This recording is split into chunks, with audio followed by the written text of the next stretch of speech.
Oke, Assalamualaikum warahmatullahi wabarakatuh. Kali ini saya akan preview atau akan mendemokan aplikasi Kasirku versi 2. Jadi aplikasi Kasirku versi 2 ini merupakan versi yang lebih baik daripada Kasir V1, di mana sistem ini sangat cocok untuk point of sales atau untuk kasir seperti itu ya. Mungkin untuk previewnya atau demonya agar mempersingkat waktu, kita bisa langsung masuk ke dalam sistemnya. Oke, ini merupakan dashboardnya, merupakan gambaran dashboardnya seperti ini. Oke, lalu di sini ada tipe reportnya, barang masuk, barang keluar, transaksi, piutang, laba rugi. Bisa dipilih juga tanggalnya mau sampai kapan, rentang waktunya.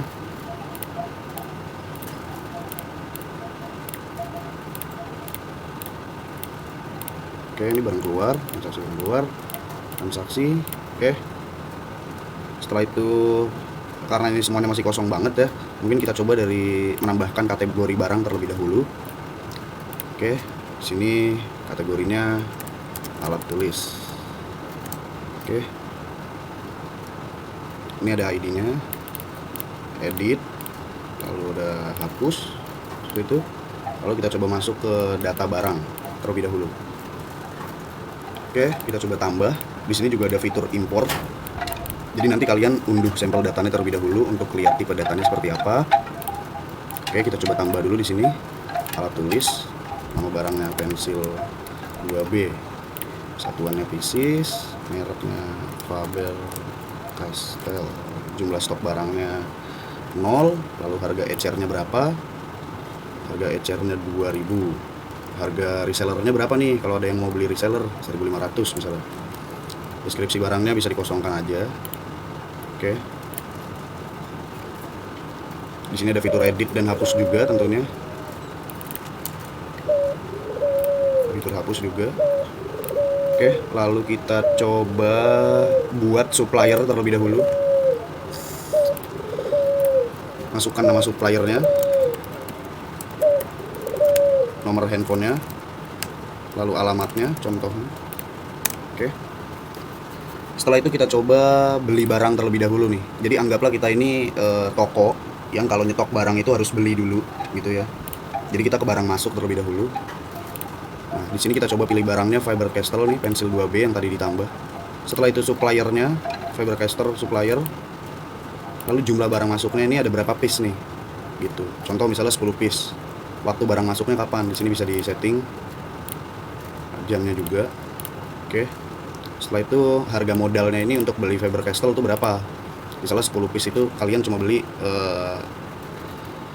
30.000 misalnya, 8.000 misalnya, atau 18.000 contoh, anggap.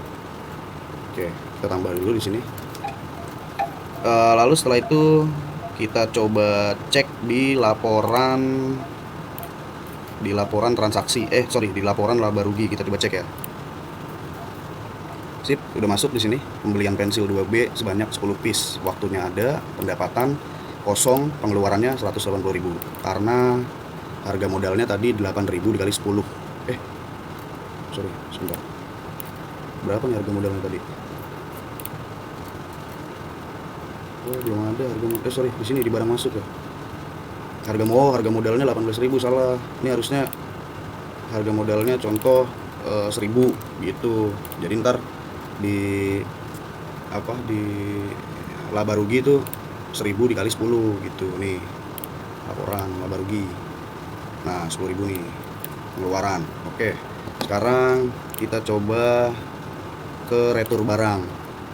Jadi kalau misalnya kalian menemukan ada barang yang cacat di toko kalian tinggal pilih barangnya. Setelah itu pilih suppliernya, jumlah yang mau diretur misalnya ada 2, waktu barang direturnya kapan nih. Nah, terus catatannya itu misalnya 2 pieces cacat produksi misalnya. Oke, tambah. Oke, kita coba ke laporan laba ruginya. Nah, pendapatannya 2.000 karena harga modal dikurangi 2 pieces nih. Harga modalnya 1.000 kali 2 berarti 2.000. Masuk dong ke pendapatan. Oke. Sekarang kita coba point of sales-nya. Jadi di sini point of sales-nya itu ada 2 tipe, ada eceran dan paketan. kita bisa coba pilih yang paketan terlebih dahulu. Untuk penjelasannya nanti di belakang. Lalu di sini ada member. Oh ya, membernya kosong. Jadi kalau paketan itu khusus buat member. Nah, kalian harus bikin member terlebih dahulu di sini untuk menerapkan harga reseller gitu. Misalnya contoh nama membernya Wafa Rifki, nomor HP-nya, terus KTP-nya, alamatnya,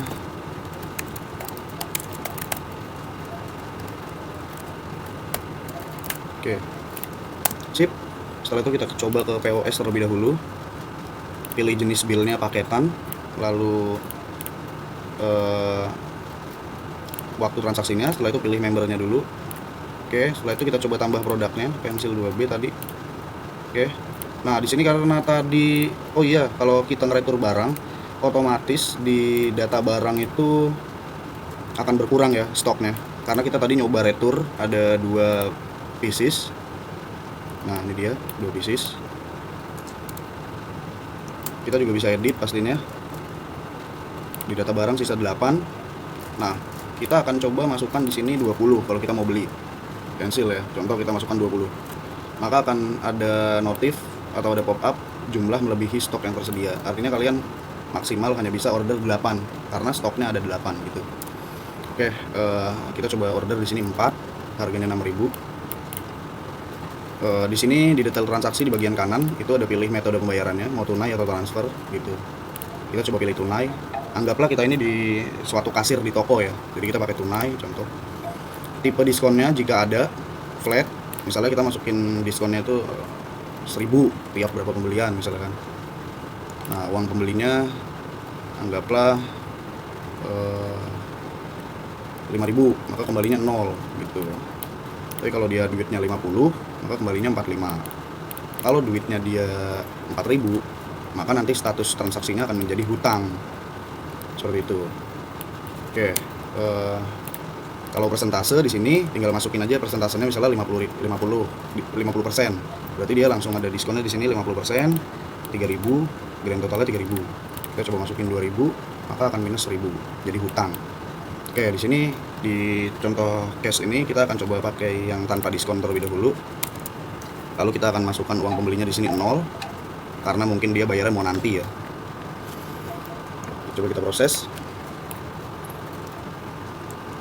Nah, di sini itu di fitur POS-nya itu jenis bill yang paketan. Kalau dia dalam waktu 5 menit belum dibayar, maka jenis billnya akan berubah menjadi eceran. Yang mana jenis bill eceran itu akan menggunakan harga eceran, bukan harga reseller, seperti itu. Jadi batas waktu pembayarannya nih di 02.07. Saat ini ada di 02.02. Nah, untuk demo saat ini saya settingnya 3 menit gitu, biar nggak terlalu lama. Kalian juga bisa setting untuk 3 hari, 4 hari, atau seminggu gitu. Jadi ketika ada member kalian yang beli barang di kalian, nah bayarnya itu nanti itu nanti dia akan otomatis berubah menjadi eceran jenis billnya gitu. Setelah itu kalau di laporan gimana? Nah, kalau untuk di laporan laba rugi itu ketika transaksinya belum dibayar, maka pendapatannya akan tetap 0 gitu. Oke, sekarang kita coba beli yang jenis bill eceran. Oh ya, jenis bill itu apa sih? Jadi jenis bill itu fitur dimana orang akan mendapatkan harga yang berbeda pada saat order di toko kalian gitu. Contoh misalnya kalian eceran, nama pembelinya misalnya Rifki misalnya contoh.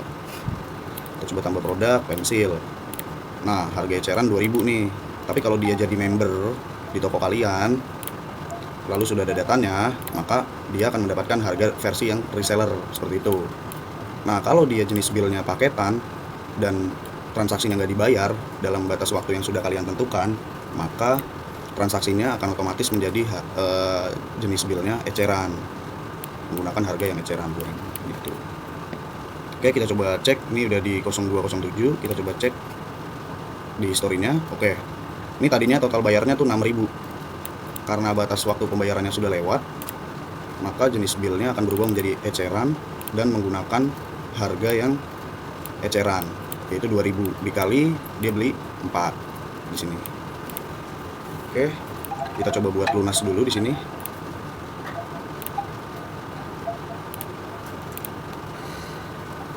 Oke, setelah lunas ada fitur cetak invoice juga. Untuk fiturnya seperti ini. Untuk PDF invoice-nya ya.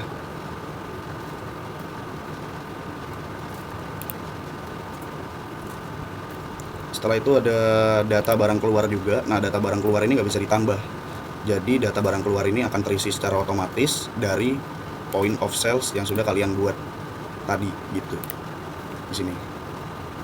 Nah, untuk laporan laba ruginya gimana nih kalau pembayarannya sudah lunas? Nah, kita coba cek di sini. Nah, ini untuk pendapatannya sudah masuk ya 8.000.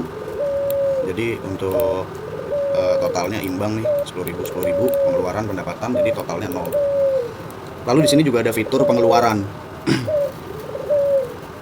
Fitur pengeluaran ini kalian bisa tambahkan misalnya beban listrik, beban transportasi untuk toko kalian, atau misalnya bayar gaji karyawan atau apa gitu kan, atau bayar makan karyawan, misalnya makan karyawan. Jumlah pembayarannya misalnya 15.000. Waktunya kapan nih makan karyawan? Kita coba tambah, lalu nanti pengeluaran ini akan masuk di laporan laba rugi gitu. Nah, ini laporan laba ruginya. Pengeluaran makan karyawan sebesar 15.000. Nah, totalnya akan minus 15.000 gitu. Terus di sini ada laporan transaksi dari POS-nya ya. Lalu di sini juga ada laporan piutang, transaksi yang belum bayar atau kurang bayar gitu, nanti tampilnya akan di sini. Lalu di sini ada fitur barang masuk, laporan barang masuk. Lalu ada fitur laporan barang keluar di sini. Lalu kita coba fitur pengguna. Jadi di sini kalian juga bisa nambahin hak akses kasir atau gudang gitu. Kalau kasir dia hanya bisa point of sales. Kalau gudang dia hanya bisa memanajemen data barang, barang masuk dan retur barang gitu. Nah, contoh kita coba buat di sini gudang, kata sandinya gudang. Oke, kita coba tambah. Kita coba keluar dulu. Kita masukkan di sini gudang. Oke. Nah, dia di data barang. Gudang ini hak akses gudang ini nggak akan bisa ngedit stok. Tetapi dia bisa ngedit harga jual ecer dan harga jual reseller. Dia nggak bisa ngedit stok di sini. Lalu di barang masuk pun, ketika dia sudah menambah data barang masuk, dia tidak akan bisa ngedit stoknya. Fitur ini berfungsi agar si orang gudang ini nggak bisa mainin stok ya. Kadang kan ada yang nakal nih, barang masuk misalnya 100 terus dimainin sama dia 90 misalnya gitu. Lalu di retur barang pun harusnya sama. Oh, jumlah barang di retur. Oh, kalau di retur barang nggak ada fitur ini ya, anti edit stok, jadi si gudang bisa ngedit stoknya gitu. Oke, setelah itu kita coba bikin akses kasir di sini.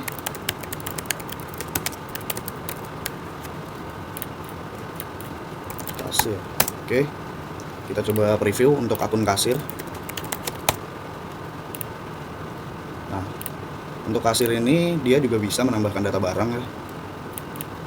Lalu dia juga tidak bisa nih untuk ngedit stok. Si kasir juga bisa point of sales di sini, cukup lengkap. Fiturnya juga dia bisa hapus, edit status pembayaran, lalu hapus, simpan, cetak invoice juga di sini. Gitu. Ekspor PDF, ekspor Excel juga lengkap. Di tiap data itu pasti bisa. Di data barang pun pasti bisa ekspor Excel, ekspor PDF gitu. Oke, mungkin preview dari kasirku sekian. Kurang lebihnya mohon maaf. Untuk pembelian kalian bisa langsung hubungi saya melalui email di wafarifkianafin@gmail.com, atau kalian juga bisa langsung kunjungi website pribadi saya di wafarifki.com. Pakai K ya, wafarifki.com. Admin. Oke. Kurang lebihnya mohon maaf. Wassalamualaikum warahmatullahi wabarakatuh.